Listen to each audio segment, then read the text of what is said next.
دارستانەکان دادەنرێن بە یەکێک لە سامانە سروشتیە گرنگەکانی سەرڕووی زەوی کە هۆکاری بەردەوامی پێدانی ژیانی مرۆڤایەتی و گیان لەبەرانە. گەورەترین کارگەی سروشتیە بۆ بەرهەمێنانی ئۆکسجین، کارە ئەمەش نهێنی دروستبوونی ژیان و بەردەوامبوونیەتی. سەرەڕای سوودی زۆری دارستانەکان کە بەهاکەی بە هیچ پێوەرێک هەژمار ناکرێت مرۆڤ کەوتۆتە لە ناوبردن و شێواندنی دارستانەکان.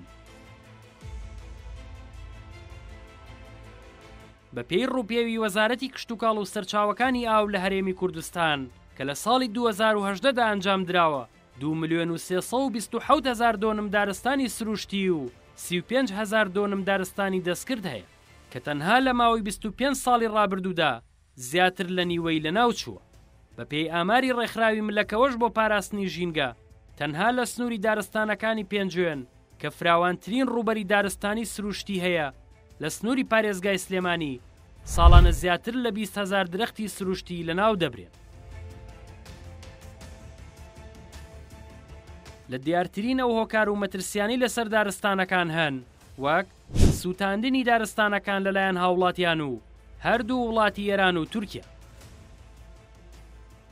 گۆڕینی ڕەگەزی دارستانەکان بۆ زەوی کشتوکاڵی و شوێنی نیشتەجێبوون و پرۆژەی جۆرا و جۆر، کانەکانی دەرهێنانی بەرد، خەڵوسکردن و بازرگانی بە درەختەوە، بڕینەوەی درەختی دارستانەکان وەک جێگرەوەی سوتەمەنی. ئەمە یەکێکە لەو کێشانەی ساڵانە لەگەڵ هاتنی وەرزی زستان و سەرما لە ناوچە شاخاوی کوێستانیەکان سەر هەڵدەدا بە پاساوی دابەژنەکردنی سوتەمەنی و گرانی نرخەکەی. ئەمەش مەترسیەکی گەورەیە لەسەر دارستانەکان.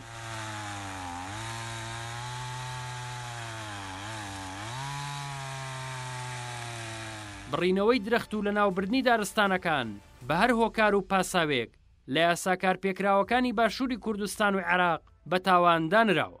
بە گوێرەی مادەی 21 لە یاسای ژمارە 10 ساڵی 2012 تایبەت بە پاراستنی دارستان و پاوان سزای بڕینەوەی درەخت لە پێبژاردن بە 3 ملیۆن دینار بۆ 5 ملیۆن دینار دەست پێ دەکات.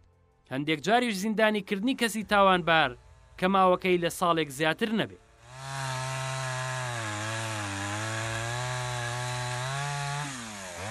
بێباکی حکومەت و لایەنە پەیوەندیدارەکان لە چاودێریکردن و پاراستنی دارستانەکان و جێبەجێنەکردنی یاسا و ڕێنمایە ژینگەیەکان بۆ بەهۆی لە ناوبردنی بەشێکی فراوانی دارستانەکان ئەو بەشەی دیکەشی کەماوە بەرەو لە ناوچوونی تەواوەتی دەچێت.